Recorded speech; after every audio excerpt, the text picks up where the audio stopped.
네, 저희가 이제 소독하는 방법을 구체적으로 좀 보여드리려고 했는데요. 제가 이번에도 환자 역할을 할게요. 네. 네. 그러면 제일 많이 사용하는 포비돈부터 사용을 해볼게요. 깨끗한 포비돈 볼을 이용해서 상처가 있는 부분에 원을 그리면서 닦아냅니다. 네, 상처가 난 부위에서 안쪽부터 시작해서 바깥쪽으로 원을 그리듯이 달팽이처럼 바깥으로 나가면서 상처로 소독을 하는 거예요. 원칙은 간단하죠. 왜 그렇죠? 이유는 안쪽에 있는 세균들이 바깥쪽으로 소독을 하면서 2차 감염을 막기 위한 거죠. 네, 되게 원칙은 간단해요. 그래서 색칠하듯이 막 그림을 그리듯이 하면 의미가 없습니다. 또 뭐가 있죠?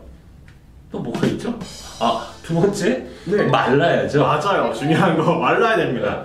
이대로 지금 여기에다가 드레싱을 하시면 절대 안 돼요. 이게 마르는 과정에서 소독이 되는 거기 때문에 절대로 지금 덮지 마시고요. 이대로 잘 말려주시면 될 것 같아요. 빨리 말하기 푹 불면 안 돼요? 네, 안 되죠. 왜 그래요? 입에서 또 2차 감염이 일어날 수 있기 때문입니다. 네, 자연스럽게 마를 수 있게 해주시면 되고요. 다 마르고 나면 그 다음에 거즈를 덮는다든지 패드를 붙여주시면 됩니다.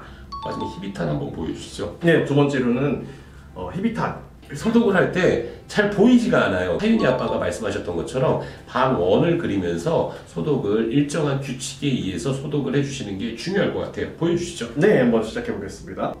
달팽이처럼 바깥쪽으로 나가면서 소독을 하면 됩니다. 네, 이것도 역시 마찬가지로 닦아내지 마시고요. 자연스럽게 마를 때까지 기다려 주시면 됩니다. 응급실에서 처치를 받고 나면 소독 후에 드레싱을 해주는데, 드레싱을 하고 나면 보호자분들께서 이런 얘기 많이 하시는 것 같아요.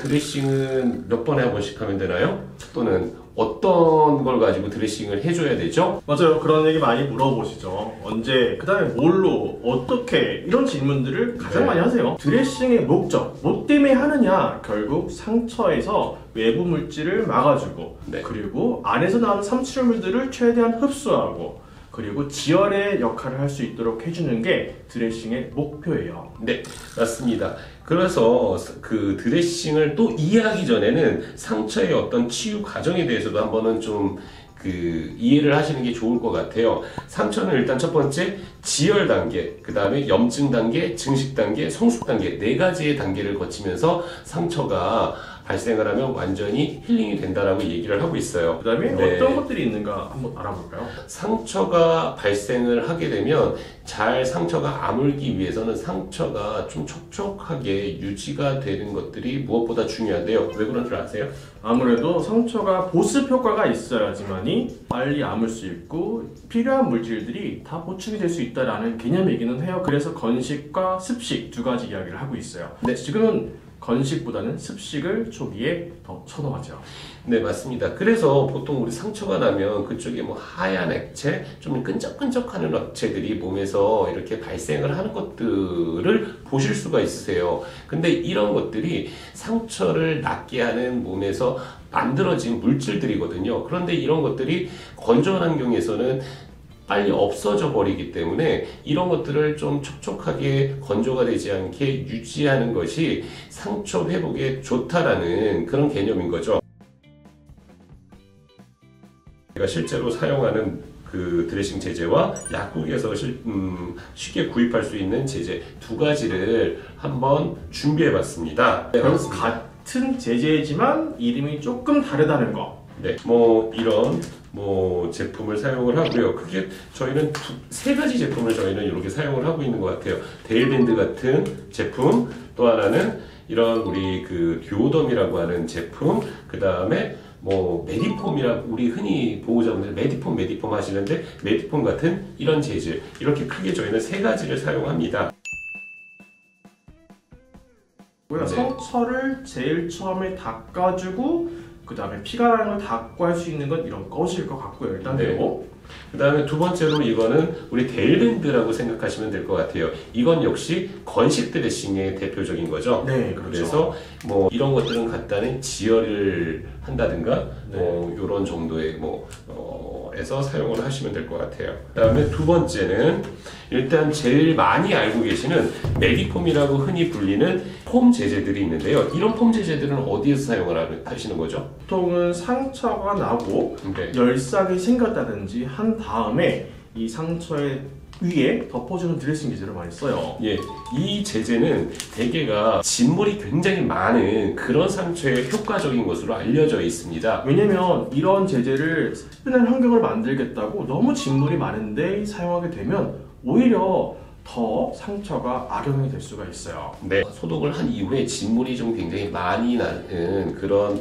그 상처에 사용을 하시면 되고, 네. 요거는 그거보다는 좀 진물이 조금 적게 날 수 있는 배인 상처라든가 긁힌 상처 요런 정도에서 사용하시면 좋을 것 같아요.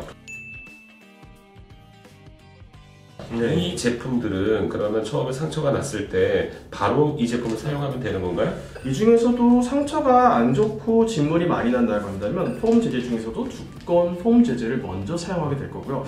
이후에 상처를 지속적으로 소독하고 드레싱을 하면서 상처에 진물이 좀 덜 난다고 한다면 그 다음에 좀 얇은 제제로 바꾸게 그렇죠. 되고요. 이후에 상처에서 진물이 거의 나오지 않는 단계라고 한다면 그 다음에는 시원하게 만들어주는 이런 제제를 사용하게 될 것 같아요. 네, 이 제제는 아까 말씀드렸던 것처럼 흡수를 그런 어떤 산출물을 흡수하기는 좀 부족하거든요. 그래서 보통은 찰과상이라고 불리는 얕은 상처의 초기에서는 많이 사용을 하게 될 수밖에 없어요. 저희가 응급실에서 가끔 사용하는 이런 항생제 연고는 혹시 언제 사용하는지. 상처의 소독 이후에 감염염증 위험성에 있을 때 상처 위에 발라주게 되고요.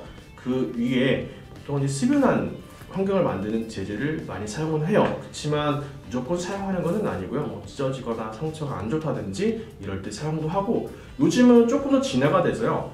이런 제제 안에 항생제가 묻어 있는 것도 있기도 해요. 뿌려가지고 오는 네. 지혈제라고 하나요? 네, 이런 가루로 것들- 되어 있는 네, 네, 이런 거는 좀 어때요? 찰과상 같은 상처는 그냥 쓸린 상처이기 때문에 잘 소독만 하고 나면 괜찮아지는데요. 열린 상처라고 불리는 창상, 열상들의 종류에서는 피가 많이 나겠죠. 네. 그래서 뿌리는 제제를 이용해서 지혈을 하고 싶은 마음이 많이 들어요. 네, 그렇지만 이 제제에 있는 지혈 물질 때문에 혈관들이 모세혈관들이 다치게 되고요. 또 주변에 있는 조직들이 잘 상처가 나게 될 수 있어요. 저희는 열린 상처에서는 이런 제제를 뿌리고 오면 다 닦아냅니다. 맞습니다.